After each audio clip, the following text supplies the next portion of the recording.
Yes, yes, yes. I want to welcome y'all to the You Wasn't Outside podcast on the Grown Folks Podcast Network. I'm one of your hosts, not doing the most normalized Carl. To my front, I have my man at Just Lex. Normalized Carl. And Just Lex. Yeah, his voice came a long way. He got a little bass now, man. That didn't sound like when he was like, he's gonna die. I think he's dead. He don't laugh like that either. I remember you said, whatever his little laugh was, goofy movie. That shit was. Oh man, he don't laugh like that no more. Nah, he grown now, man. I hate when they start growing up. Yeah, shit ain't cool no. I mean, shit too cool now. Listen, this week in music. Let's go ahead and hit my hand class. We get straight to the shits, man. You got anything you need to get off before we get there? Absolutely not. All right. Listen, I got a chance to peep out that Summer Walker project in my car. Right. Originally, I was listening to it at the golf course. It's not cool because I walk away. Didn't get a chance to hear it in the whole. But Cole did his thing on that feature. Right. It's a very solid album. I think, I'm going to give it an A-. But that Cole feature was just something different. Like, he was really in his bag. And he wrote it like letter style. You heard it. I'm sure you did. You haven't? No. Wow. I want to play it, but I want to be able to use the whole video without having to do a lot of editing and stuff like that. Because YouTube loves to. I'm going to post this one on YouTube, but YouTube loves to get me. But very solid Cole feature. Did you even know he had a feature on the album? Yes. Okay, I was about to say, there's no way that knowing your family situation, right? That you just didn't know that he was there, or just your allegiances. But yeah, very solid, man. Summer Walker's not up your alley. Alex tried to get at me, right? Now, in the same vein as Summer Walker, we have SZA, and I've been racking my brain for like the last 3 weeks. He told me I didn't have to. He said I was just talking. I wasn't just talking. I was really racking my brain on like comparing eras, right? Comparing like who's that person's era. If we looked at the person that I had compared, SZA to, you would look back 15 years before then and say, who could we compare this to 20 years before then, and say, what was that person's influences? I think SZA reminds me of an Aaliyah, right? And I was telling y'all that like death is a cheat code, right? Because Aaliyah had way more music to put out. And I think that her popularity is based off of her catalog, which is about 2 or 3 albums, if that, might be 2, but I believe it's 2 or 3. And if you look at SZA, right, and you look at Aaliyah and you listen to the type of music that they have, the type of performances that they put on, I feel like they remind me of, they're close seconds of each other. Now, I wouldn't say Whitney Houston or nothing crazy, right? I think that both of them, their vocal abilities, not something that will blow you out the park, but it just works really well, right? And maybe I just don't have that much information on, Aaliyah, but as far as SZA, there is a cap, right? But there's also an entertainment piece to it, right? And there's also songwriting ability, and I think that they're close to each other. When you say death is a cheat code, you mean like popularity-wise? It is. I mean, there's a boost, but she was like popping when she died.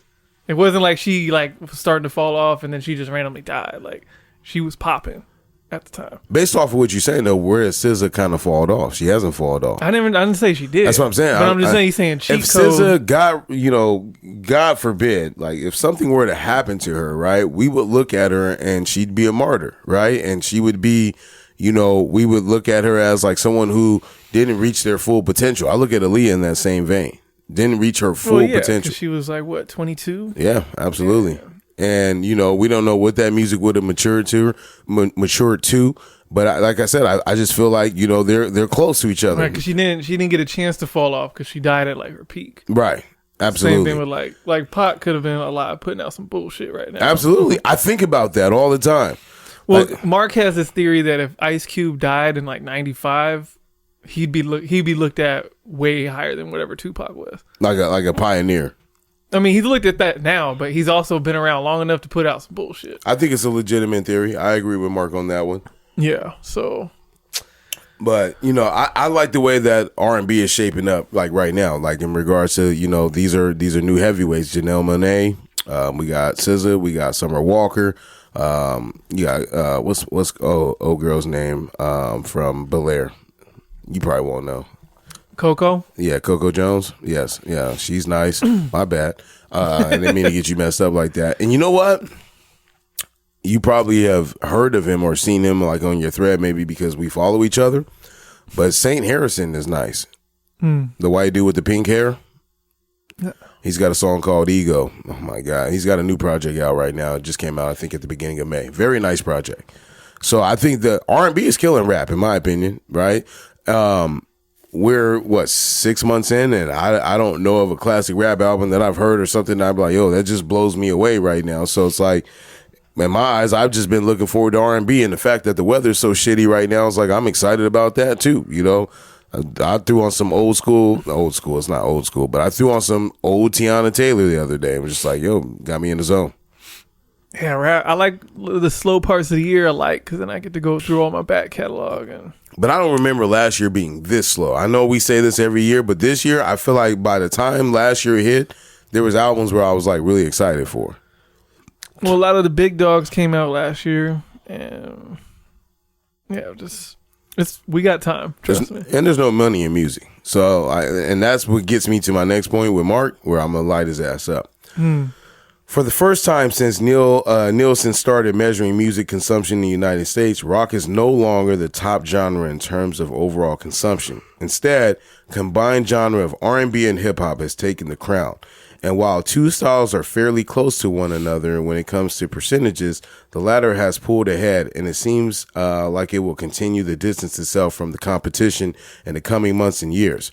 According to the report, R&B and hip hop are now responsible for 25.1% of all music consumption in the United States, while rock claims 23%. Looking at the rest of the numbers listed that dissect how people are consuming these styles of music, it's clear that the streaming is thanks to the swap in ranking. Rock is far and away the winner when it comes to album sales. Genre claims 40% of the genre claims 40% of all album sales in the country, but the total number of records actually purchased dwindles every year. So while the percentages may remain steady or even climb, it's not representative of how Americans truly consume music. And so, and this came out 10 years ago. Yeah, I'm about to say that. There's no way that just happened. No, this was 10 years ago. And so what the argument that I had with Mark was, and what we had talked about, and I feel like this supports me, right? I'm just using what like supports me, is that at that time when I was talking, I said, yo, we're living in, like, that was the golden age of hip hop. You had Drake just coming out. You had Kendrick just coming out. J. Cole just coming out, right? He really took a hold of like the college crowds. And I'm not the biggest like rap connoisseur. That's why we have you here to fact check me. But I felt like rap was at its height. And when I say height, I mean in regards to how people listen to music during that time period. Yes, rap was at a hype and it was something new in the 90s and the early 2000s and stuff like that, but it wasn't representative of music in general. And that like now you have more suburban white kids and stuff like that listening to music. That's just my opinion. Like when I say it's at its height, yes. Now, height as in like how great it is. Okay, I agree with his point. Right? Like early 90s, late 90s rap music, shit's on the music it has right now, but rap is at its height right now is my point. Yeah, I think you just need to nail down the definition of hype because they were selling so many more records back then. And I think that's what he was talking about. But it's the system, right? Well, I mean, Napster comes out, slows some shit down, LimeWire, mixtape era, where those aren't really counting for sales or whatever, and then streaming. So I wouldn't say when the blog era started that it was at its height. But yeah, as it moves forward, because I mean, black culture drives culture in America. Absolutely. So, once they stole rock and roll and all the other genres, thank you. It moved back. It's one of our allies. You start hip hop, and it's like, oh, but hip hop's always been consumed mostly by white people. Absolutely. And then it's just now because social media and the globalization of just everything, where we can see everybody at any given time. Now shit just spreads faster, and so again, the culture, whatever the culture is, it can move even faster into taking over whatever it's taking over. And yeah, so that's the thing. I can only speak for this market here, right? Because I'm here. But the UK is a whole nother beast. Like, yo, it could be 3 years since like an album drop, and an artist can go out there and tour, and they act like it just came out. They're just happy to go see them. Because they appreciate, absolutely, they appreciate it more. Yeah, you can have a smaller tier artist go out and do like an arena tour out there. Mm-hmm. Whether mostly legacy acts or whatever, but yeah, even some of the smaller underground people, they make their living over there. Right. But kind of like Atlanta, where you saw a Paperboy. Did you finish Atlanta? Yeah. Yeah. So when you saw a Paperboy, I hated how they sped through that, but I get it for time's sake, right? Because like they had to fit all the other shit that they was doing. I was like, oh, you're popping now. Yeah. All of a sudden, like, bro, I was like, yo, I remember when you couldn't get it, couldn't get a show like this, but now he's They just respect the music a little bit differently over there. And so when I look at that, I don't understand that market. I don't understand what it's like to be in a country that's deprived of having artists come over there all the time. And then it's like when they do, it's like, oh, we gotta go. Because it's like a once in a lifetime because opportunity. we live in American culture all day, every day. They live through it, through the internet and through the music. Yeah. And so when they get to experience something like that, they're like, oh. Yeah, I can understand if you didn't get to see it every day, we take it for granted. So if they don't get to see it every day, or at least like be in the presence of it every day, then it's like, yeah, I'm gonna make sure I'm going there, and I'll pay. To us, he might be a $20 ticket artist. Over there, he can get like $150. Right. Sell out easily. And then they'll go to these countries, don't even speak English, and they know every single word. That's why it's a big deal for like I feel like Doom was big over there, right? And so was like Little Brother and stuff like that. Like I guess I could find a better way of saying this. I feel like they're 10 years behind, maybe 5 to 10. And that like what they consume music, maybe not at a high clip, not even just that, right? But even then, they have their own artists over there, right?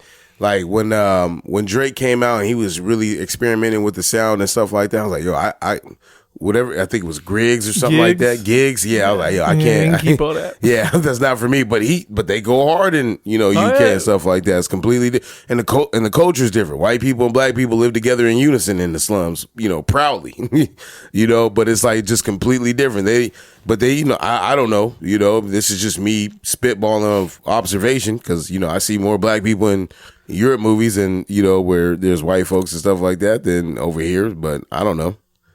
Maybe I'm just spitballing. So sound like I'm spitballing. When he laugh, I'm spitballing. All right, man. In my hand class, man. I thought I added. Oh, I did add more to this. Okay, that makes sense.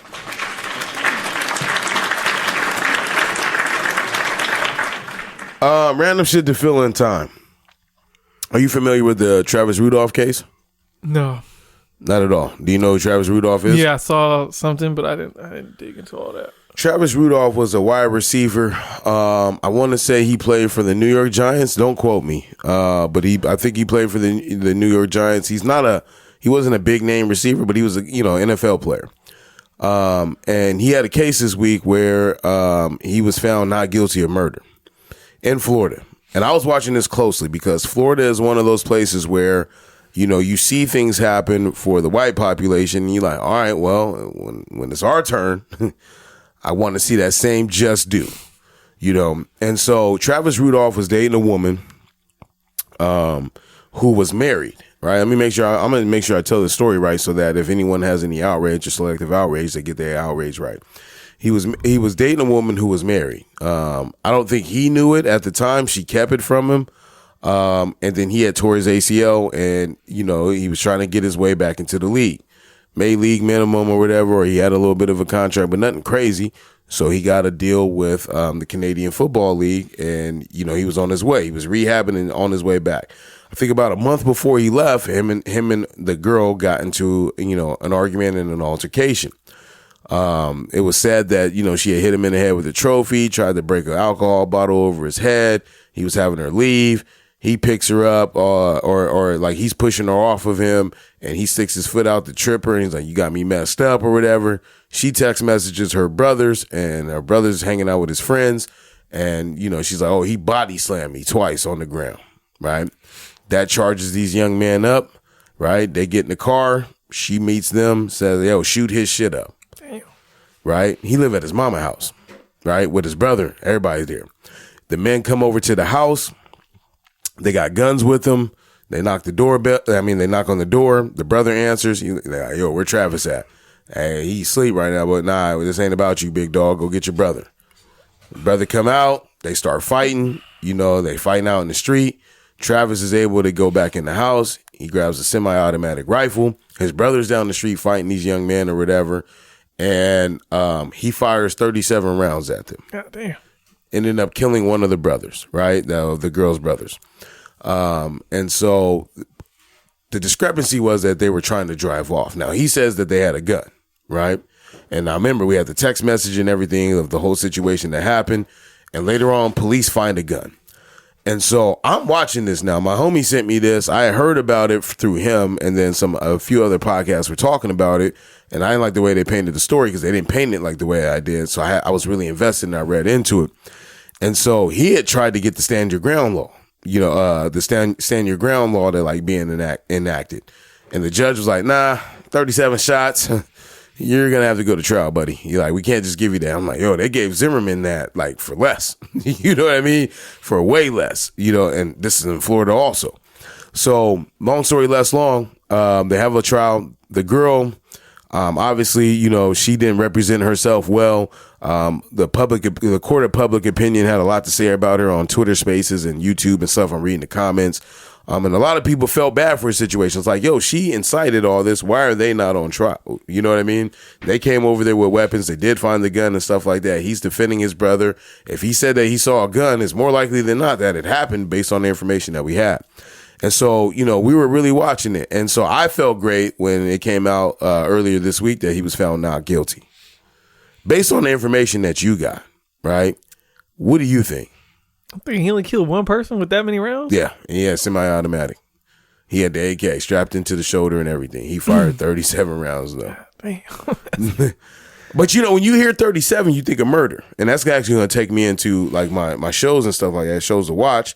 But when you think of 37 shots, you think of overkill. But it's like, yo, when you're in that situation, you don't necessarily know what overkill is or not. And if you're in a state such as Florida where you can have a semi-automatic, rifle and defend your family, I feel like you should, especially if they came to your house knocking.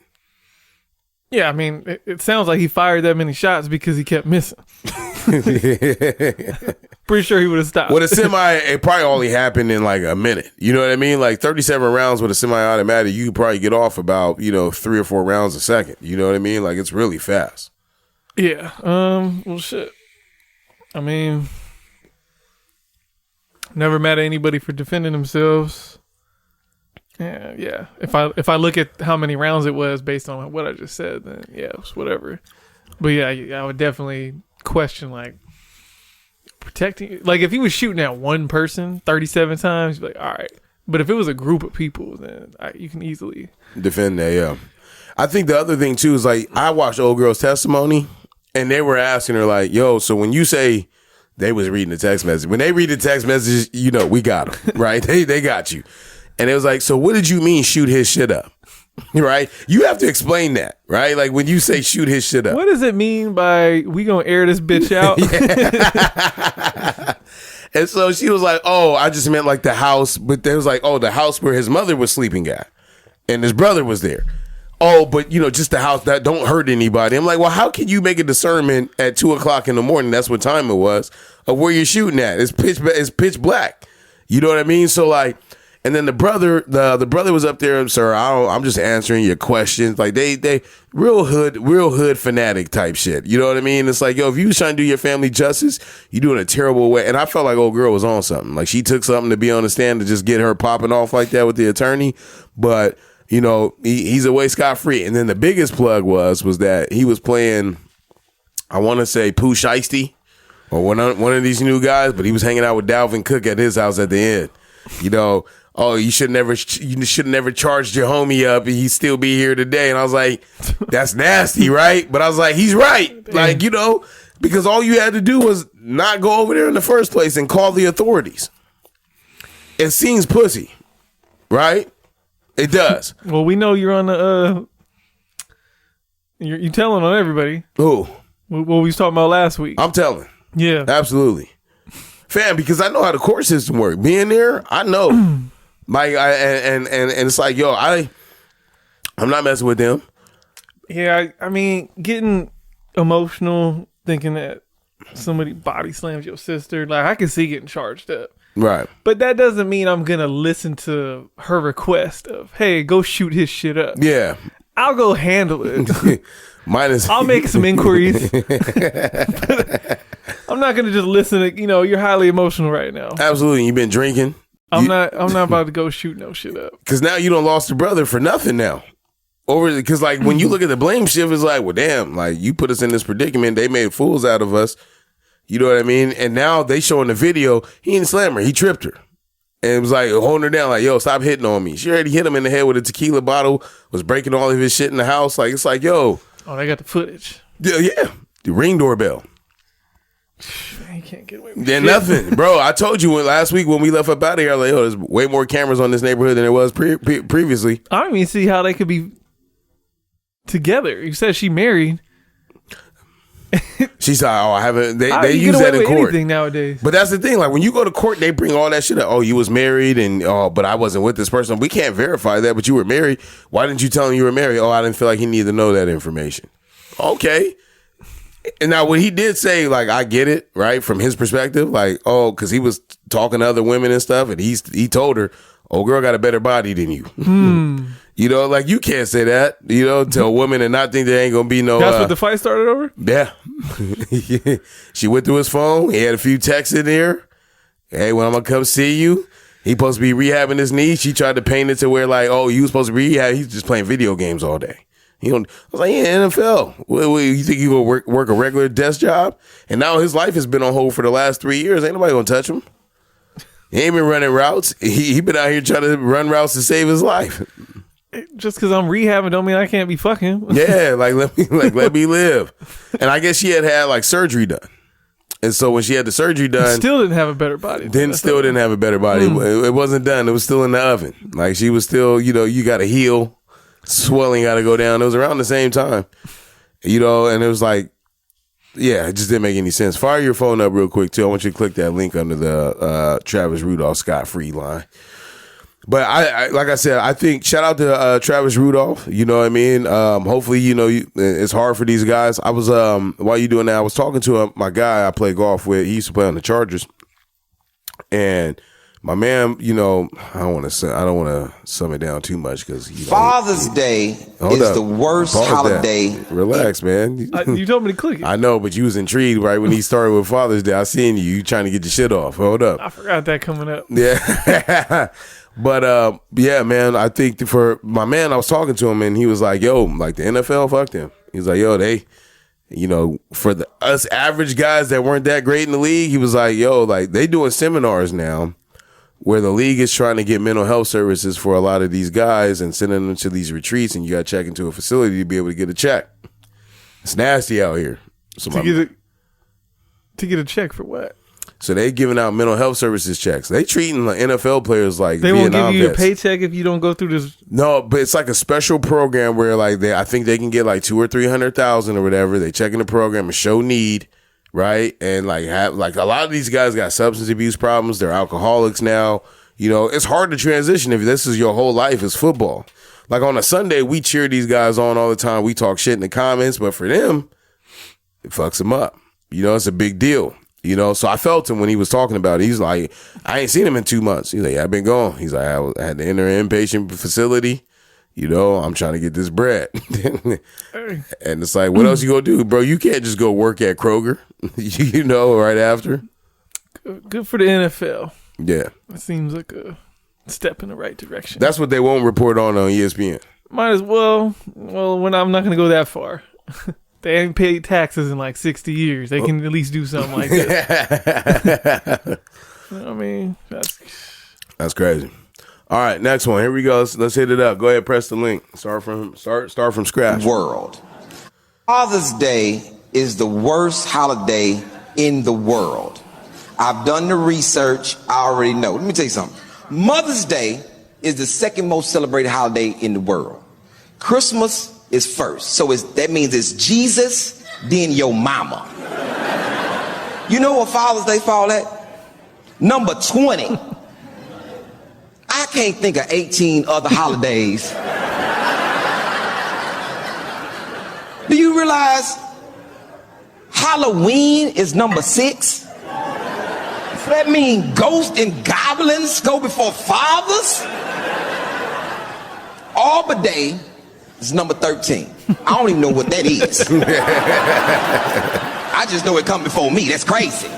Father's Day. So, hearing that, right? Now, I found different numbers, right?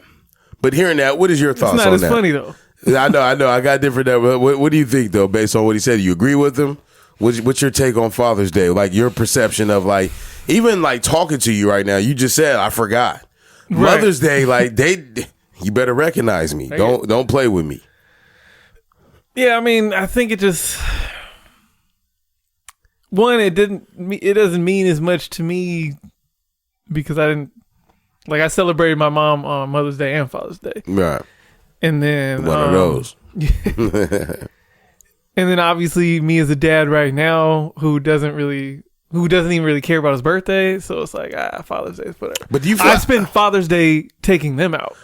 But I feel like society has bred us like that because I don't give a damn either. Right. So, like, she came at me and was like, I bought some new shoes. I bought me some Vans, right? Yo, that Afterpay, beautiful, right? Ain't no fees or nothing like that. You just take the money when I want you to take it, right? I'm okay with 4 payments of $50, right?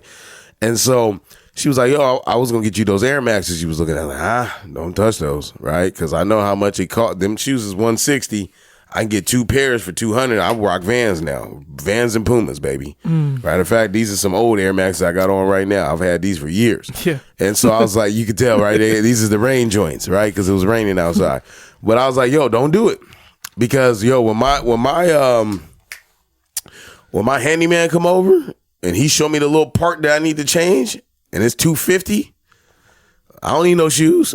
I got to make sure the water is running, right? But that same deductive reasoning does not come from, like, women, right? Nah, you got to celebrate me. I've never heard a woman say, hey, that I've dated. I always say me, right? It could be someone out there. I'm not trying to piss anyone off.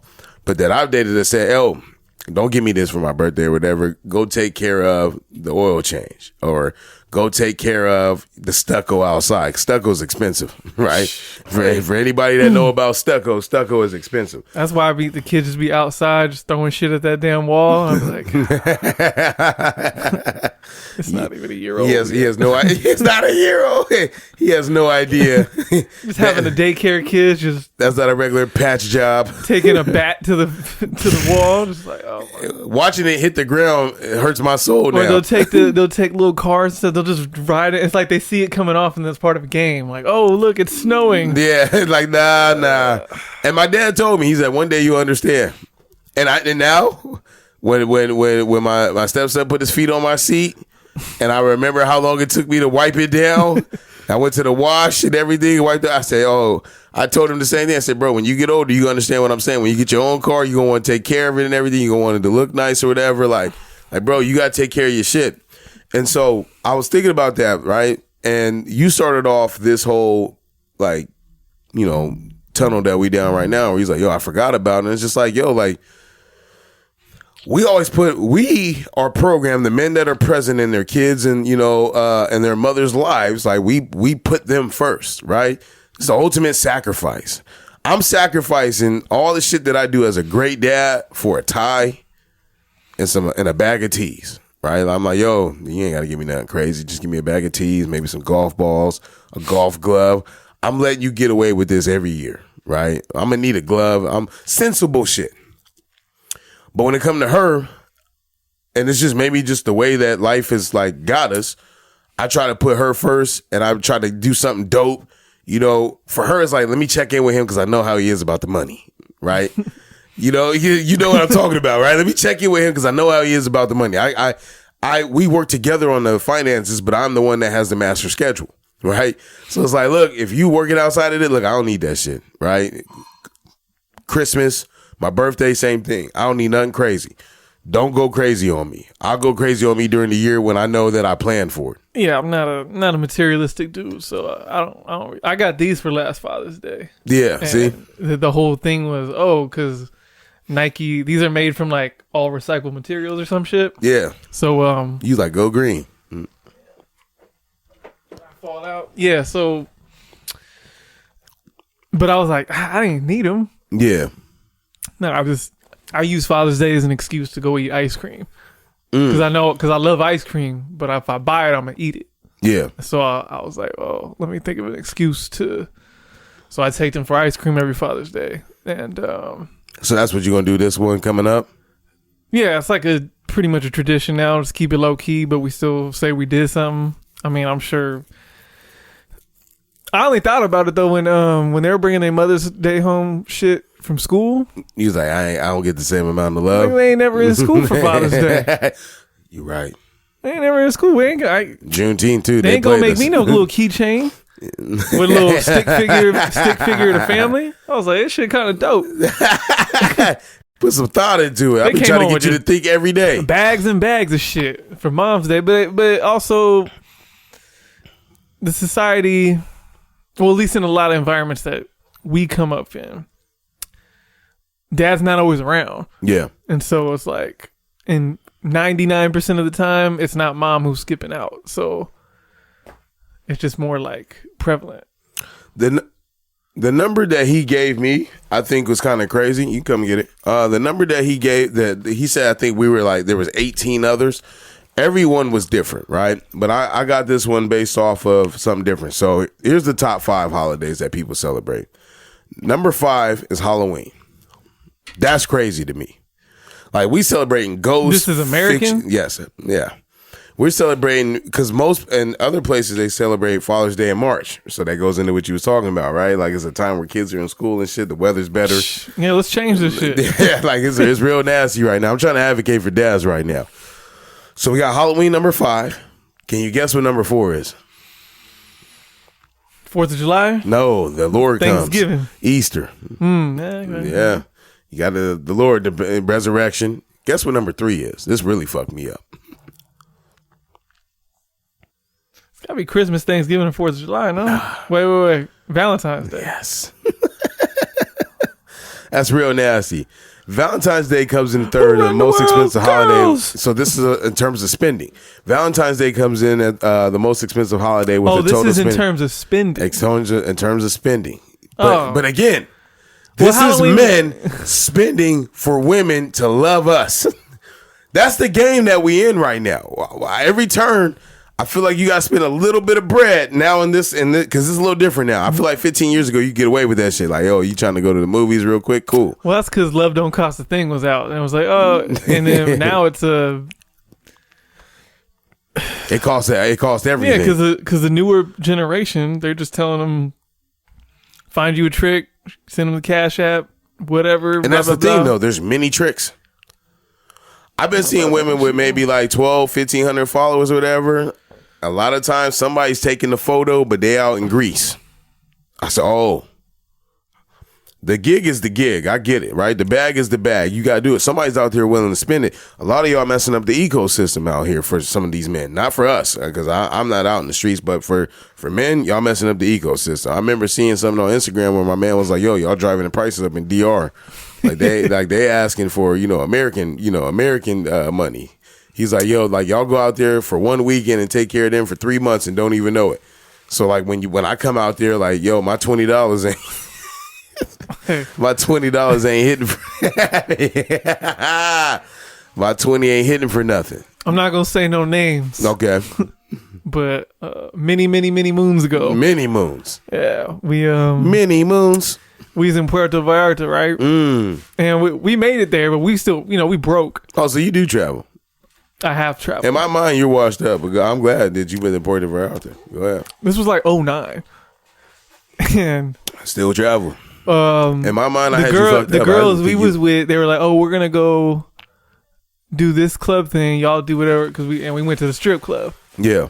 Now, strip clubs are different when you're not in America. Absolutely. They're not strip clubs necessarily. The gentleman I was with, we were all sitting there. And I think strip clubs in general are usually overrated. Absolutely. I'm not in there for that. But we're in there and I'm looking at it. I was like, man, these girls are, oh man, all the surgeries are real bad. And it's just, but Frankenstein. They were drinking. And so they were having a good time. And then he comes over to me. He's like, hey, y'all. Oh shit.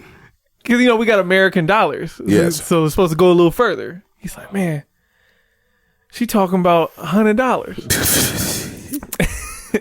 That's not even like TJ is close by or nothing like that. This is how broke we was. Though. Yeah. We was like, man, if we all piece up, one of us can get it. If we all piece up. He said 09? Yeah. Let's start doing some math real quick. You was about 21. Yeah, you was broke. You was a brokey. Oh, man. How you decide who's the winner? Well, we didn't end up doing it. I don't remember why we didn't end up doing it. That's probably why. You had to decide who was the winner. Look, that rock, paper, scissors was going to 11. One, I wasn't trying to be the winner. My name wasn't in the hat. Yeah. And I'm also the type of dude like, all right, man, you go have you a good time. But man, when I said I was broke, I was like, yo,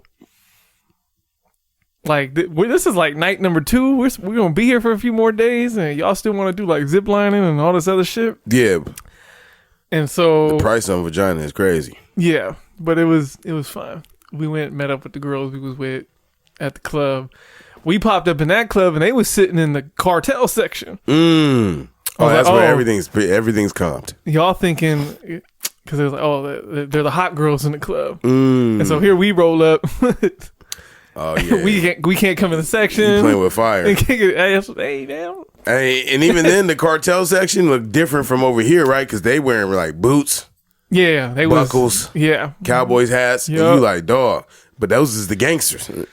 That's because he said, what they doing over there? I say, man, you might want to let this one go tonight. Yeah, this is not our country. They look like they're having a good time. We can keep them from distance, but here's the thing: let's just say they weren't having a good time. I don't think we can go do nothing about it at this point. So, matter of fact, they got dudes outside making sure there's a controlled environment in the first place. Man, we are not at home. Gringo sticks out. Absolutely. Even there, you just stay in the minority. Wherever you go, you just stay in the minority. Yeah, I was but yeah, so. All right, number 2, Mother's Day and Christmas is number 1. So we knew that we was going to lose. Now, because I'm going to spend a long-winded time on this, go ahead and hit my hand class real quick because I'm going to roll it in together. But I wanted to hit us with some fun facts. 3 years of podding right now, and we never hit off some Father's Day fun facts.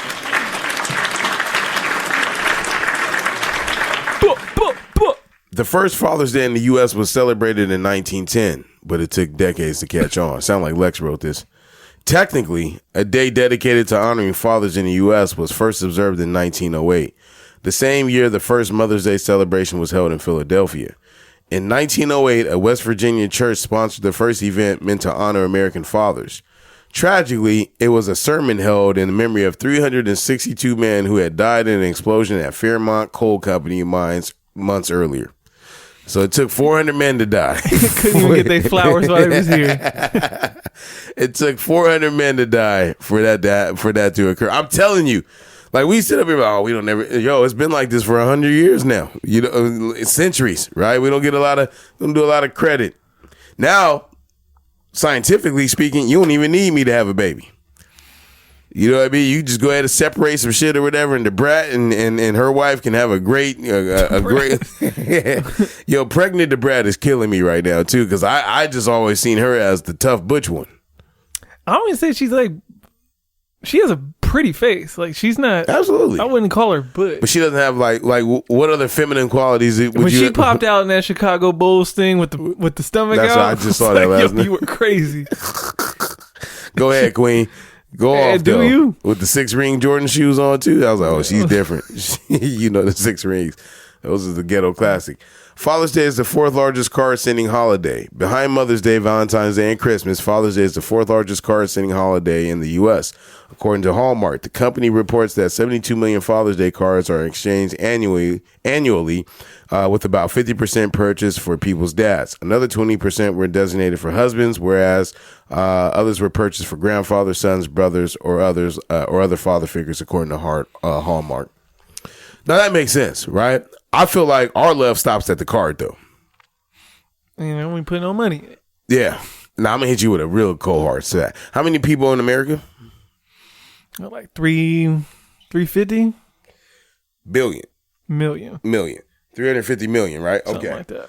There was an voting as voters, though, at least, right? Because we can't get the undocumented people. This number, it matters to me because there's about 12 million undocumented people in California I think alone. there's like 165 or something like that. Undocumented people? No, voting. You said voting. Oh, so no, it's way more than that.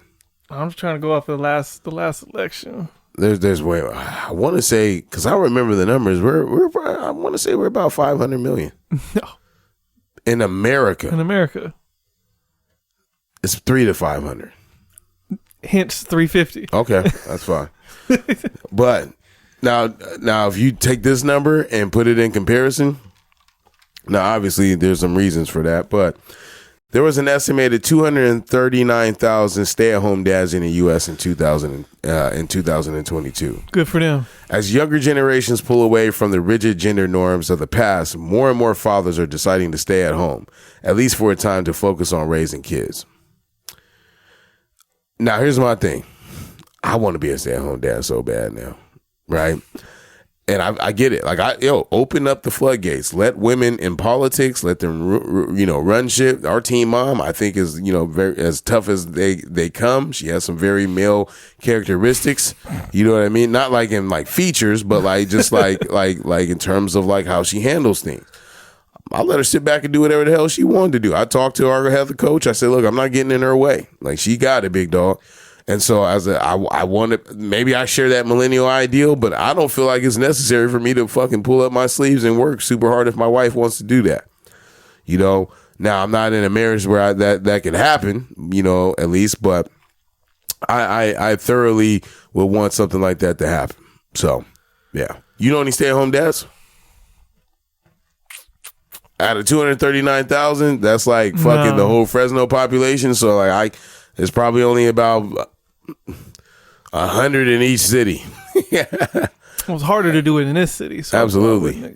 Yeah, I don't know too many stay-at-home dads. That's the thing, man. We work real hard to try to see if we can do that. And by the time we do it, it's like, damn, kids is too old for me to be a stay-at-home dad. And I'm 63. I'm 63. It ain't happening, man. But yeah, off the Father's Day tip, I got two more that I'm going to get off real quick, and then we'll switch on to something else. Did you know that the fruit stickers on fruit are edible? Yes. Though the same as any fruit, washing prior to eating is recommended. The glue used for them is regulated by the FDA. So you knew that. How long did you know that? I forgot when did that come up? I've made a few mistakes in my day, right? And I was like, oh shit, something's going to happen. But I felt secure in reading this and that, the FDA has at least regulated this. They did. I'm assuming you trust the FDA. They also let They didn't trust the COVID shot for a long time, and But I'm just saying the FDA, just because it's they also the same people that have a maximum number of rat hairs that can be found in like jelly or something before it's considered bad. Who does? The FDA. Oh, you're saying that they have it's like if you only have one rat hair in this jelly, it's still good. And we're not gonna like fine you. You're not gonna do whatever. So I read that somewhere. I was like, that's kind of wild. Yeah, but my mom is like a neat free like this, man, like that. And in my opinion, bro, it's like there's not too many things. There's not too many things that I could think of. Like there was a hair on one of my foods today. I took it like a soldier. It's like, there's, nobody's got a hairnet on or whatever. I'm just going to pull this shit out. We cool. Because like as somebody who worked in the food industry previously before, and you too, you've seen all kind of wild shit that that wasn't going to pass inspection. Inspection just means like, what did I do that day while they was here?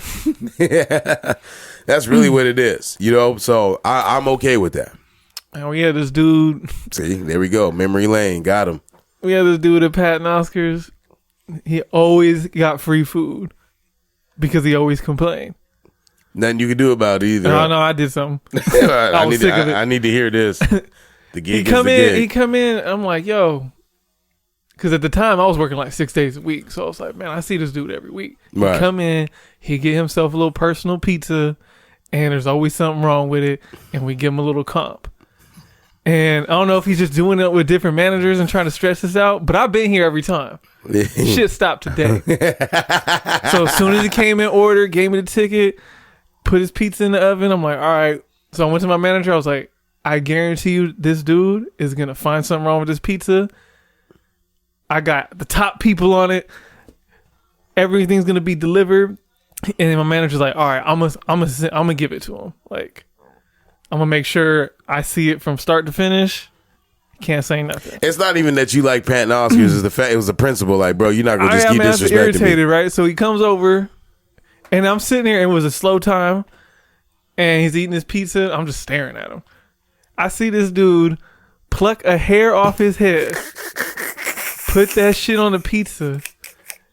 Pizza that he already had 3 out of the 4 slices. Shit. He already had 3 out of the 4 slices. He was satisfied. And then he said, yo, diminishing returns. Come back in. And I'm like, yo, I know it's one of those things where you don't really want to make a scene and the customer's always right, but he ain't paying for shit anyway. If we lose him, we ain't losing no bread. And my manager's trying to be all civil and shit. I'm like, nah, man, I seen you do that shit. I'm appalled. Me too. You're not Paul, you just a motherfucker that steal. Man, right.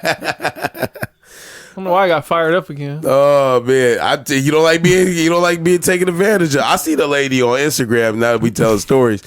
Yo, dude had stole like a bunch of shit from Dollar Tree. He was on the bike, and she caught him in the neighborhood, gave him a little bump, and I was like, yo, he's liable to sue you now. That's why they have a no chase policy. She done tapped him off the bike, fucked his bike up, and now he on the floor picking up the shit. She like, you gonna steal from my store? I was like, look, ma'am, they don't pay you enough. We talked about that the other week, right? When we talked about the $2 bonus at 7-Eleven.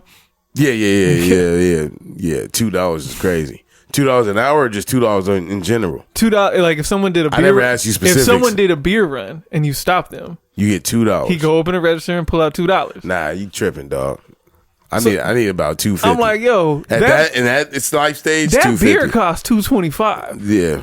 And you mad that you was gonna lose out on that product that you paid like $1 for, right? But you gonna give me $2 for stopping it? No. Yeah. And then did they give you insurance? Who? What? Yeah, exactly. No, I wasn't participating in that program. That's not even in the handbook. I never got the $2 bonus or the $2 insurance, right? Cobra. You would have been a Cobra recipient right there. Astronaut is a compound word derived from 2 ancient Greek words. Astro meaning star. Naughty.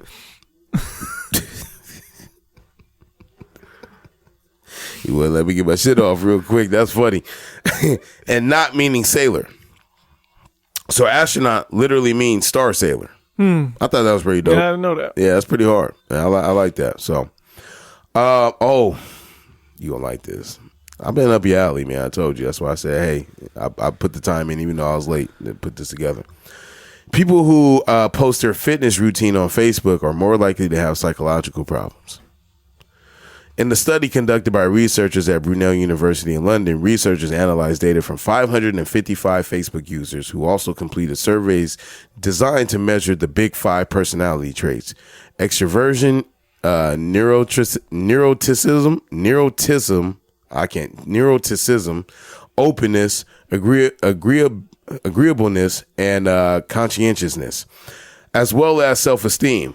Once they looked at the survey results alongside the participants' Facebook usage data, they noticed a few patterns. It turns out people who are insecure are more likely to post about their relationship. People who are more conscientious are more likely to post about their kids. And narcissists can't get enough of talking about diet and exercise. And that shit popped in my head because there was a guy that I went to high school with that always thought of himself in a very hard regard. He played wide receiver. I know he had some offers, didn't pan out. Then he became a fitness guru. Bro was in there filming workouts and stuff like that. You know, made his way to the Shade Room post for, partaking in sessions with a person of the LGBTQ plus community, specifically the T's. And ladies and gentlemen, they got him. But he was a narcissist. Like of the utmost. And a lot of these people that paint this picture of like living this beautiful life and giving you workout expertise, they got a lot of problems. Like I remember bro was still, in the height of doing all that shit and was asking me for a ride home. I was like, bro, if you look at you on this screen, you would think that this shit was providing you with a very lavish lifestyle. And it's not. Yeah, well, fake it till you make it. Absolutely. I'm not mad at him, Manifest your dream. Absolutely. All right, let's get to it. Read them and Wheat. 57 minutes in. Look at that. We just potted.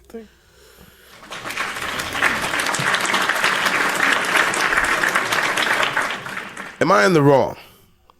I recently met with a friend whom I haven't seen in so long, and we decided to go for a trip to catch up. During this trip, somehow, this had to be a woman, and it is. During this trip, somehow, every time when we talk, she gradually becomes super negative, and shit gets deep real fast. For the first few days of our trip, I would sit there and listen, and I did feel a little sympathetic. But then slowly I grew disgusted with her constant self-pitying.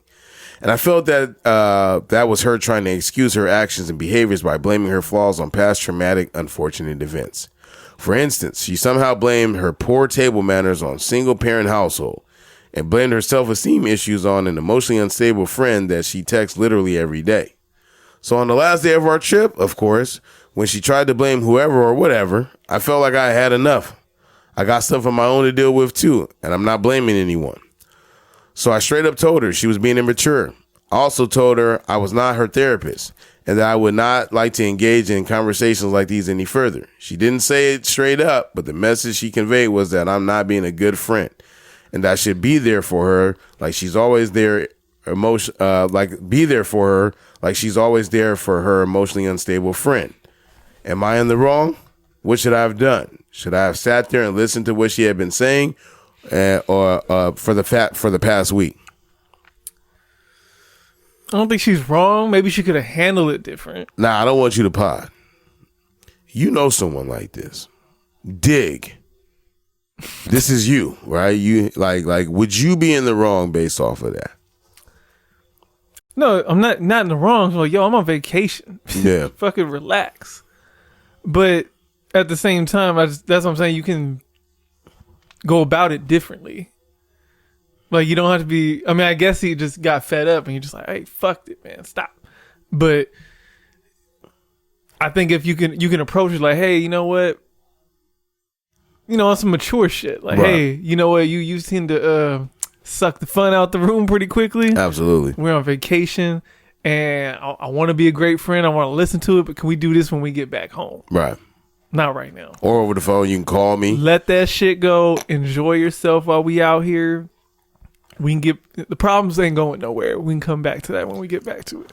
What I respect about you is like whenever you had issues, it'd be a time and a place, right? Think about it. When I was in college and I'm like, yo, bro, I ain't seen you in a minute. Like, let's catch up. You like, a lot of shit's happening.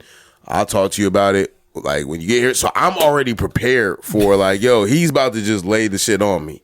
And the shit be, I'm like, yo, he dealing with some shit that I just can't relate to right now, right? But I was like, yo, like he prepared me for that. So I'm here for that. We can have fun or whatever, talk, hang out, whatever. At some point in this interaction, he's going to lay it down on me. Now, I won't pinpoint a location or time or whatever, but you can recall a friend of mine's complaining about Chipotle, right? Or not having the food that they were desired to eat. Now, you know what I'm talking about, who I'm talking about specifically. And with this individual, when I talk to my mans all the time, I'd be like, yo, every time such and such call me, it's about their problems. You know, hey, how you doing? And how your daughter doing? And how your son doing? Right? He said, yep, same thing. When that person called me, it's the same exact thing happening. And so I tell this person though, like, yo, you're very self-centered right now. I'm here. It's day 1 or 2 of you being here. You've been here for a few hours. Like, fuck, you asked me a question about me, dog. You know, and when we're not in the same presence as each other, this person has a tendency to go off on long tangents. I'll just put them on mute. And I'll continue cooking, talking to my wife. She'll be like, yo, you on the phone with them. I'll be like, nah, it's cool. He gonna keep going. Right? And for me, I'm being a good friend because I don't have the time for this. I got other shit I need to take care of, obviously. That's why you on mute and I'm just doing what I got to do. But you need this. Sometimes people just need to verbalize things, right? So I'm not going to say that this person was an asshole, but I think that if this is your friend and you know how this person has been, it doesn't surprise me by reading this. Like, you know how this person is. And you can even say, oh, by the 10th day or the last day of the trip, whatever, it don't matter. This is them. They live in that space. Yeah, you probably shouldn't have invited them for the trip. Absolutely. So yes, you're in the wrong for that. It sounds crazy to say this, but like if y'all been friends for some time, like you know who this person that you're dealing with. Me, I know who I'm dealing with. Yo, catch me when I'm at the house. This motherfucker would call me because again, they don't live here in this city, but will call me like right now and be like, "Oh, I'm here." Yo, how inconsiderate can you be? Right? like, yo, don't be that inconsiderate, dog. And I tell him straight up, as a friend and as a friend and a person in my 30s that's had a lot of relationships and a lot of practice with like laying the law down, I no one's right. I'm only right as it pertains to me. So like if these are my boundaries, dog, you gotta respect it. You know, and that's just the way it is. I don't know if we have anyone in common that's like that. But at least on my side, you've seen it. I mean, we sat down at dinner, and I know this person doesn't eat meat, but there were some options on there because I specifically looked. Don't cop an attitude when I was being thoughtful in the moment, and it just didn't suit what you wanted at that particular time. Because the motherfucker went and ate Chipotle after that. We was at a nice restaurant. Lettuce is lettuce, no matter where it is. I just don't think you want to spend the money on it. But yeah, man, if you know that person's like that, let them be like that then, you know, or just don't invite them to go and to do those specific things. Yeah, my mom's like that. For real? Yeah, she's the most negative person I know. Like we'll be sitting there. You're right though. When I think about it, every time I talk to her, she got a gripe with something. You know, my house was kind of like the spot back in the day. So being in the house playing video games, whatever we doing, just having the time of our life. As soon as that garage door open, you can see it in people's face. Like, she gonna come in. She looking at that window. Complain about the day. She through gonna that little wood screen door. She gonna complain about the house, the something. She gonna Crazy find part something. It'd be dark as a motherfucker in there. So I'm like, I don't know what she did what she did in the house. She got yeah. So she'll come in and she just literally just suck the fun out the room. Then she'll try to crack a joke, usually at my expense. Right. Oh, and you know, you're right. She'll try to crack a joke. This is trauma. Hey, y'all getting this for free. Like, yo, he's right, though, because now it's been a while since I've seen your mom, but this is how the interactions will go when I go over there. And then, you know, my friends being respectful, they'll laugh. She got you. And then she asks us but to put she the forgot who she was away. fucking with. You know, not even that. Oh yeah, yo, she'll joke. Can you help him? And then she'll go straight to. Yeah, you're right. He don't ever help me put these things away. Get me every time. It's crazy. But then, yeah, she'll forget around who she fucking with. Like, hey, you know I'm wittier than you, so I'll say something. Get real laughs. She get mad because you confused her. No, she calls me disrespectful. She goes upstairs to her room. Ouch. I'm like, sun's still out. Yo, right. Yeah, she probably in bed right now as we speak. It's 5:30. It's 7 o'clock. She been in bed for an hour and a half now. On her third run through the Harry Potter series. That's crazy. I can't keep watching on that. Blu-ray. She started telling you where they made mistakes in the wardrobe. But yeah. Don't invite that person out, man. You know, it's cool. I guess you live by that code too. But anyway, in my hand class, man. Shows to watch.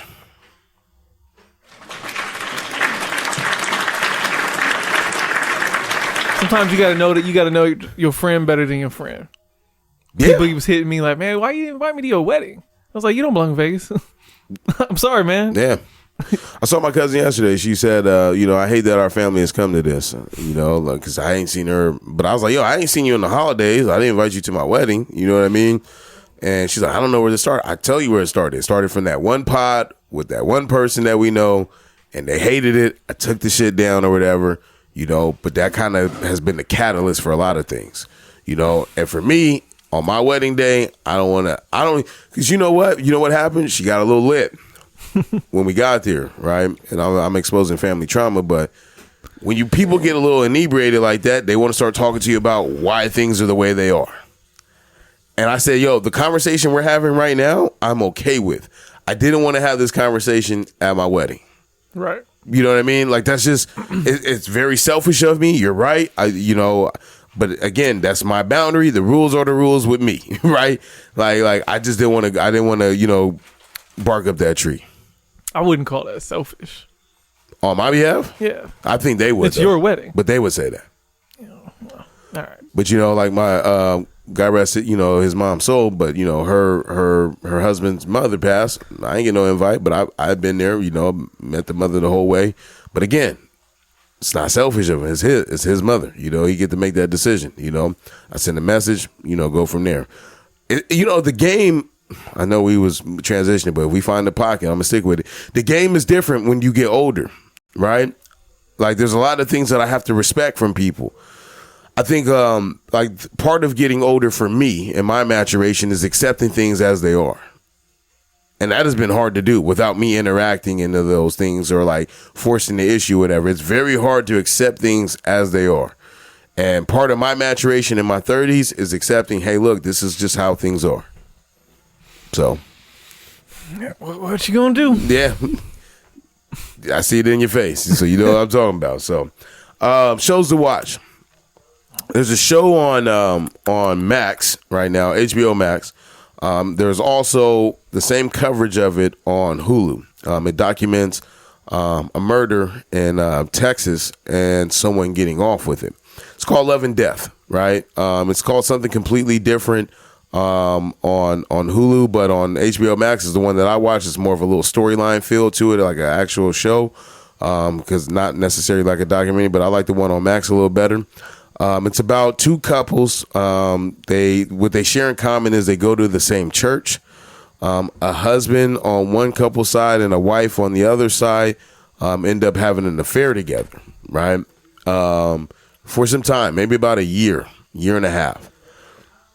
As time goes by, one of the spouses catches on, and then one of them catches on, and then a murder happens, and one of them walks away free, and it's based on a true story.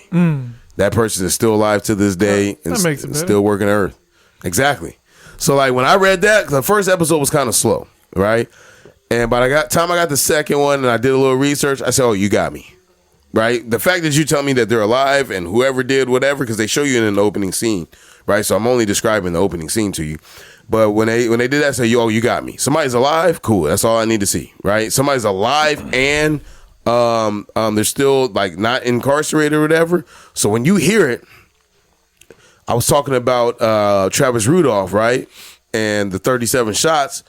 Well, somebody had 41, marks of blunt force trauma. Yeah. That's kind of obsessive, and you walk away from that. And when you hear that, it doesn't make sense, right? But when they break it down on the story and where it happened and how it occurred, take it from me, I believe that person should be walking away free. Only 7 episodes. Check it out. It's called Love and Death. It's on HBO Max. Go ahead, Lex, take it away. I just finished Dear Mama.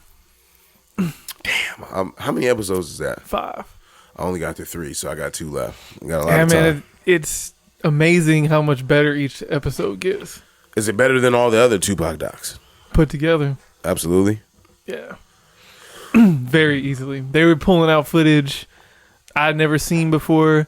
They do this really dope thing in pretty much every episode where not even just the footage they had, like they remastered that shit and it looks clear, like some 4K shit.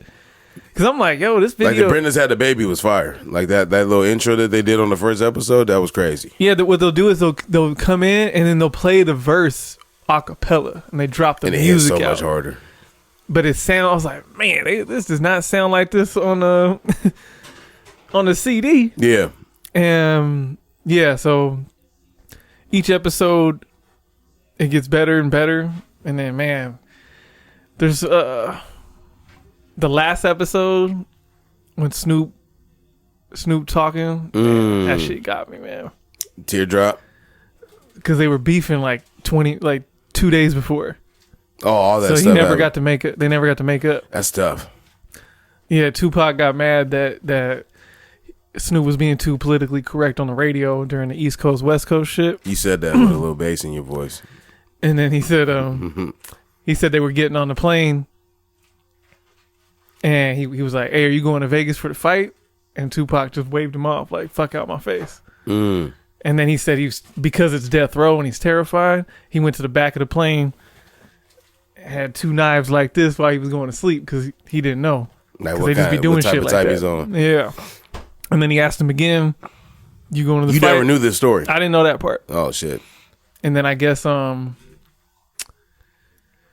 I guess he was trying to go see him, and then he died like 20 minutes before. So he was like, yeah, man, the way he was talking about it, I was like, You know, as many Pac docs that I've seen, like the paranoia that he had, very valid, right? Given the, I think he was shot twice? 5 times? No, I'm saying like 2 different occasions though. Yeah. Yeah. The paranoia makes sense. You know what I mean? It's hard to talk to someone like that. I dropped and I'm not going to take us too far, but I'm just comparing it. I dropped a line in the group chat yesterday about Teofimo Lopez, the boxer. The way he talking sound like Mike Tyson when it was like, yo, it's time to worry about him. Right? And the way Pac, how they portray him in like certain movies and stuff like that, the paranoia that he had, it's probably hard for him to trust people. And even with trusting people, it was very hard for him to even connect with them. So I feel for it because it's like, yo, he was robbed of the opportunity of being able to make amends and have clarity in his life and stuff like that. You know, so like when you tell me that, that got me. Like even off the soundbite, it was like, oh shit, like that detail kind of hurts. You know, and I think about that all the time with people that I've blocked and like, be like, yo, man, like I wish that things weren't like this. Like I wish they were different, but I don't know how to broach this conversation because I've had many conversations with you about it, but I don't want to leave this earth or have that person leave this earth with that type of animosity. Yeah, but if you've already done what you can do, yeah, I'm at peace with it. That's too. one thing. Yeah, you know, that was just yeah, definitely get you thinking on that type of tip when I was seeing that segment. You know, because the rest of it, it's just like they were talking to like his cousins and aunties and stuff, people that were never used before in some of these other docs, and you're like, oh, y'all got some stories. Which I appreciate. I appreciate his auntie. You know. She did a really good job in the episodes that I've seen to give us a different side from another family member that was actually close. In my opinion, like when, you know, real world syndrome things, it's like, yo, when you hear the story of Pac, you just think it was him and his mom and everybody else, you know, not that he had any other family that he took care of and everything else. So it's like that part of the like doc I enjoyed. I watched 3 episodes, but then I realized they were releasing them on a weekly basis. Like, oh no. I'll wait till they all out before I do all this. One show not to watch anymore that I'm fucking done with, that I put on here earlier, Yellow Jackets. I'm done. Fam, I'm good. I need to know, yo, it's been 20 episodes. You can't tell me what it is that got these girls acting the way that they've been acting. You got to tell me what it is and maybe have them battle it off or whatever. I thought I was tripping. I had to go read some reviews. Well, they made 4 John Wicks, didn't they? Yeah, but we knew the premise of what happened. They killed this motherfucking dog. Yeah, exactly. We know what he's mad about. I don't know what the fuck these girls is like worshiping, why they eating people and all this other shit. 20 episodes in. That bothers me. And what makes it even worse is that the writers is on strike. Y'all wrote this. Y'all wrote this previously to all this. I need the AI to get me right. That's crazy. But still. Maybe they're leading you down the road to a big reveal. 2 seasons. You can't waste people's time like that. I'm done with P-Valley, too. Way too many graphic scenes for me. Wait, did it come back? I don't know. There's another one coming for sure. I can only think. Oh, you mean from... Like the first season was great. Season 2 is kind of wild. Yeah, to the point where I was like, yo, I think I've had enough. Like, I just can't do this. Yeah, that episode with his homie, I was like... Yeah. Didn't see that coming. Full 360. I didn't see it coming initially, but after a while, I was like, oh, they gonna land. They gonna land. 3 cheers, man. Let's get the hell up out of here, man. Based on what you said, I did remember something that was worth celebrating. Shout out to our baseball team. You know, I 3 cheers him before, but shout out to Tupac. Found out that he got a Walk of Fame star, or Hollywood Walk of Fame star. And my question was, I would have thought he would have had one previously. No? ? And the answer was no, because of some of the stuff. I guess you have to have maintenance on it. There were some issues with the family. The people that have those buy those. It's not like something the city just gives you. Right. It's like, nah, you have some type of celebrity to yourself and you want to buy a fucking block on the street. You got it. Pay. Yeah. Yeah. Tupac wasn't the richest person while he was alive. You know, especially when he had the court case. He had a court case, bad record contracts, and just taking care of. You think Snoop bought it? Snoop bought what? His The star? Yeah. I'm sure he has like a trust or a foundation that. For all this, look, the coincidence of this, based off of what you're saying and what I do know, it's a lot easier to get. Like I'm seeing not random. But I'm just saying the fact that he owns Death Row now and he released the catalog, may have some revenue. It's like, yo, let's get my man a Walk of Fame star. I'm sure Snoop has one, maybe. He might have, but I really think it was just part of his foundation or whatever money he got. Yeah. Some shit. But yeah, they go over a lot of that stuff too. Like, hey, we thought he owned this house and then he died and then we found out he didn't own the house. That's how I feel about DMX. Like he's like $1 million in debt and it's like, oh, the people that control his estate. And I'm like, what is there to control? But then again, that's problems that I don't know about. But I can't imagine he owns his catalog. Yeah, certain, record contracts were record contracts back then. And, unless you were dropping on Koch or what is it now, Empire, where you're actually getting, more points on the record, you can make a living, but no one's really making that type of bread like that outside of merch and concerts. But, yeah, I would have thought he had one already, but yeah, it's been years. His first, but shit, he's been gone as long as my little cousin Miles has been alive. He's about 24, 25. So it's like, bro, I would have thought he had. I assumed, you know what I mean? He's been gone longer than he lived. Yeah. Jesus, man. All right, we out of here. You got 3 cheers? No, because that was hella dark. I'm ready to get the fuck out of here.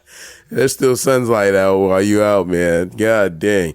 All right, man. We'll see y'all next week. Lex will be potting with Jonah. I'm excited to see that, man.